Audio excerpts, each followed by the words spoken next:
Sholat, bukan somat. Sholat. Mudah-mudahan anak-anak gadis yang rajin sholat subuh ini mendapatkan suami yang rajin pula sholat subuh. Karena kalau kalian anakku yang sudah solehah, yang sudah cantik, yang sudah rajin sholat, tiba-tiba dapat laki tak sembahyang, tak satu dua curhat masuk ke HP saya. Ustadz, dulu saya sangka nikah sama dia bahagia. Ternyata Pak Ustadz, cuman rasanya bu macam tidur sama babi hutan. Tak sembahyang. Walaupun hidup 1000 tahun, kalau tak sembahyang apa gunanya? Walaupun hidup 1000 tahun, kalau tak sembahyang apa gunanya? Nanti kalau Bapak Ibu kebetulan pergi umrah, ada mihrab dalam taman Raudhah Masjid Nabawi, tempat sholat Nabi. Ini Raudhah, ini mihrab namanya. Di sebelah kiri ada tertulis As-salatu imaduddin, sholat tiang agama. Kenapa atap masjid kita kokoh? Karena ada tiang. Kalau tak ada tiang, hancur. Puasa melayang, zakat terbang, haji hilang karena tak ada tiang. Tiang dari segala amal adalah solat.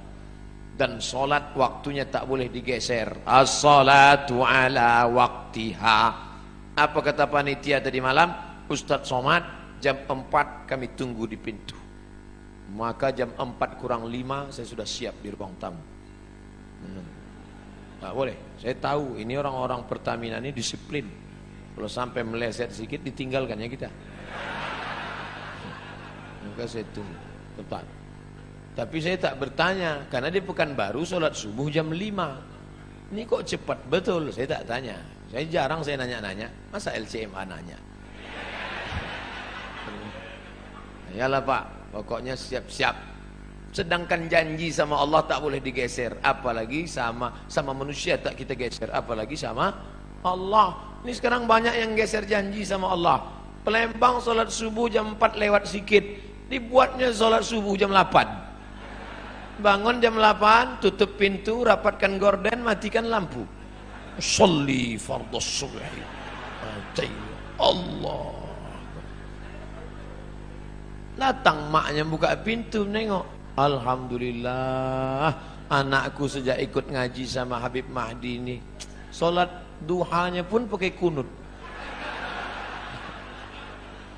Allahumma hdina fi man hadait. Hebat. Ustadz Somad boleh nanya Ustadz? Boleh. Ustadz kan biasanya jawab pertanyaan pakai 4 mazhab. Menurut Hanafi, menurut Maliki, menurut Syafi'i, menurut Ambali. Kira-kira solat duha pakai kunut itu mazhab apa ya Pak Ustadz? Mazhab kesiangan. Janganlah solat-solat itu digeser waktunya. Sudah tepat. Inna salata kanat 'alal mu'minina kitaban mauquta. Sudah waktunya tepat, jangan digeser-geser. Pokoknya datang solat berjamaah. Allahu Akbar, Allahu Akbar. On time, datang. Sab'atun yuzilluhumullah. Ada 7 golongan yang akan mendapatkan naungan Allah. Yauma la zilla illa zilluh. Hari itu tak ada atap, hari itu tak ada terpal, hari itu tak ada tenda, hari itu tak ada naungan. Tapi dia mendapatkan naungan di padang mahsyar. Siapa dia? Rajulun qalbuhu mu'allaqun fil masajid. Anak-anak muda yang hatinya tergantung di masjid. Mudah-mudahan anak-anak muda di Pertamina inilah insyaallah. Kenapa Ustaz sebut anak muda? Kenapa tidak orang tua? Kalau orang tua ke masjid memang udah wajar. Kapan lagi? Udah diintai-intai malaikat maut. Tapi anak muda yang mestinya subuh ini molor tidur, tapi datang berjamaah. Padahal tadi malam sudah tablik akbar. Subuh tetap on time datang. Inilah anak muda yang dikatakan Allah dalam Al-Quran. Innahum fityatun amanu bi rabbihim wazidnahum huda. Mereka sekelompok anak muda yang beriman kepada Allah, ditambah Allah hidayah mereka. Mereka adalah ashabul Kahfi. Oh, kalau gitu kami komunitas anak muda ini buat kelompok lah Pak Ustaz. Ya, apa nama kelompoknya? Kelompok komunitas anak muda Ashabul Kahfi. Apa programnya? Tidur aja. Mereka ditidurkan Allah karena dikejar oleh raja yang zalim, sampai akhirnya mereka tiba-tiba terbangun. Wal yatalattaf wala yush'iranna bikum ahada. Hai anak muda yang bangun, tolong kau pergi ke pasar beli makanan, tapi jangan gerasak gerusuk, tenang-tenang supaya orang tak tahu. Diam-diam mereka beli makanan, penjual makanan mengambil duit, begitu orang ditengok, rupanya duit itu sudah expired, tak laku. Kenapa? Salah sami'ati wasdadu tis'a. Mereka tertidur di dalam gua 309 tahun. Bayangkan ada anak muda datang ke Palembang mau beli makanan, beli tekwan. Tiba-tiba ditengok duitnya tahun 1700. Zaman Syekh Abdul Somad Al-Falembani. Mentang-mentang nama sama itu yang disebut. Bayangkan apa yang terjadi saat itu. Ini ada anak muda. Rupanya zaman itu sudah berganti seorang raja yang soleh. Raja yang soleh mengunjungi mereka ke dalam gua. Ditengok anak-anak muda terkapar, tertidur. Tak lama setelah itu mereka pun meninggal dunia. Allah hanya ingin menceritakan. Tapi ada pula di situ seekor anjing. Ini sungguh berita tidak penting. Untuk apa Allah cerita ada anjing bersama anak-anak muda itu? Ternyata Allah mau ceritakan, walaupun seekor anjing kalau berkhidmah untuk orang soleh, tetap juga disebutkan Allah dalam Al-Quran. Anjing najis kotor, tapi berkhidmah untuk Ashabul Kahfi, diceritakan Allah dalam Al-Quran. Tapi jangan gara-gara ini habis pengajian ini sebuah membeli anjing. Cerita itu tentang Bani Israel dan cerita tentang memelihara anjing sudah mansuh, tidak ada dalam syariat Nabi Muhammad sallallahu alaihi wasallam. Artinya bapak ibu yang di rumahnya ada anjing, lepaskanlah yang lagi melihara anjing. Siapa yang memelihara anjing, amalnya satu hari dikurangi sebesar Bukit Uhud. Bukit Uhud itu panjangnya 7 km. Amal dia sehari sebesar bisul. Jadi tiap hari amalnya min. Siapa yang di rumahnya ada anjing, malaikat tidak masuk. Yang tak masuk itu malaikat rahmat. Malaikat maut tetap. Kalau malaikat maut tak masuk, udah lama saya pelihara anjing herder 3. Bapak ibu yang dimuliakan Allah, artinya apa? Istiqomah solat berjamaah. Wahai anak-anak muda, kalian buatkan komunitas anak muda pencinta masjid. Alhamdulillah sekarang sedang tren komunitas. Saya di beberapa tempat ketemu komunitas anak-anak muda. Apa komunitas kalian? Jombloan sejati. Tulisan logonya say no to bonceng. Mantap.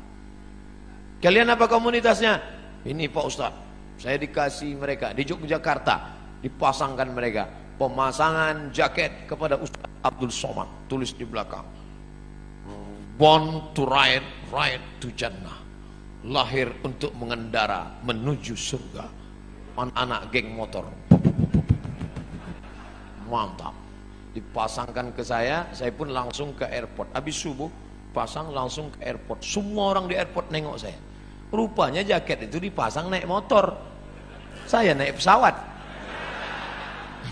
Tak cocok. Artinya apa? Komunitas anak muda ini tetap dijaga dan mereka tetap sholat berjamaah di masjid. Habis waktu. Cepat betul. Saudara yang dimuliakan Allah Subhanahu wa taala, memakmurkan masjid sudah, beriman hanya kepada Allah sudah, menegakkan sholat sudah. Masuk yang keempat, wa ataz zakah, berzakat. Orang yang sudah sholat tapi tak berzakat, maka tak ada gunanya, karena dia makan haram. Di dalam duit kita itu ada zakat. Zakat orang dititipkan Allah kepada kita. Ada orang diuji kakinya lulus, Diuji kakinya sholat berjamaah, lulus. Diuji matanya sholat tahajud, lulus. Diuji kantongnya, di situ baru kelihatan. Nama siapa? Pelit bin bakhil bin medit bin kedekut. Ini orang na'udzubillah. Oleh sebab itu maka keluarkanlah zakat. Bapak sudah bayar zakat? Tiap tahun saya bayar zakat Pak Ustaz. Berapa? 2,5 kilo. Itu zakat fitrah. Zakat pendapatan 2,5%, 85 gram emas murni. Berapa itu sekarang Pak Ustadz? 85 gram kali 500.000 1 gram, 42.500.000. Siapa yang mempunyai pendapatan 42.500.000 sudah kena zakat 2,5%. Kalau profesi kami sebagai pegawai Pertamina ini gimana Pak Ustadz? 42.500.000 setahun, bagilah 12 bulan. 12 bulannya berapa itu? 42.500.000 bagi 12, 3,6. Jadi yang berpendapatan 3,6 juta, 3.600.000 itu udah kena menurut Basnas, Amil Zakat Nasional yang sudah disepakati ijma' antara ulama-ulama Basnas se-Indonesia, 3,6. Saya tidak sebut gaji karena ada orang gajinya 2 juta, pendapatannya 20 juta. Ada uang tunjang, uang sipak, uang sundul, uang sikut, duit-duit apa. Jadi di total semua, total. Pak Ustadz, saya sebulan dapat 5 juta. Mudah cara ngitungnya. 1.025.000. 5 juta berarti 125.000. Saya 10 juta Pak Ustadz, 250.000. Saya sebulan dapat saya 100 juta Pak Ustadz, 2,5 juta. Mudah-mudahan Bapak Ibu punya duit 100 juta. Dari bunyi aminnya banyak yang tak yakin Pak. Masalah duit ini kita tak bisa ngelihat orang, tak bisa dinilai duit dari wajah orang. Ada hitam, jelek, pesek, pendek. Tapi buka dompet 100 juta. Ada ganteng putih, tengok dompet 2.000 perak. Mudah-mudahan semuanya dapat 100 juta. 100 juta zakatnya berarti 2,5 juta. Memang kalau udah cerita zakat ini banyak lupa. Tak ingat saya Bos. 2,5 juta. Saya tak tahu entah siapa yang punya 100 juta, entah siapa yang tidak, saya tak tahu. Dan Bapak petugas Basma, Badan Amil Zakat Pertamina, itu tidak tahu siapa yang punya duit. Tapi ada dia yang tahu, la ta'khuzuhu sinatun. Dia tak mengantuk, tak tidak tidur. Tak mau berzakat, simpan. Tak ada angin, tak ada hujan, tiba-tiba lutut sakit. Dibawa ke tempat kusuk, makin sakit. Dicucuk pakai jarum-jarum itu akupunktur, sakit. Tak mempan jarum, cucuk paku payung, makin sakit. Akhirnya dibawalah ke Singapura. Sampai di Singapura datanglah dokter Cina membawa martil kecil aja, dipukulnya lutut. Ayah lapuklah, lama pakai. Rupanya tempurung kelapa yang di lutut nih lapuk. Jadi gimana dok? Tenang, kita sudah import lutut dari Tiongkok. Berapa harganya? Sebelah kanan 40, sebelah kiri 40, ongkos pasang 20, pas 100. Itu namanya duit hantu dimakan setan.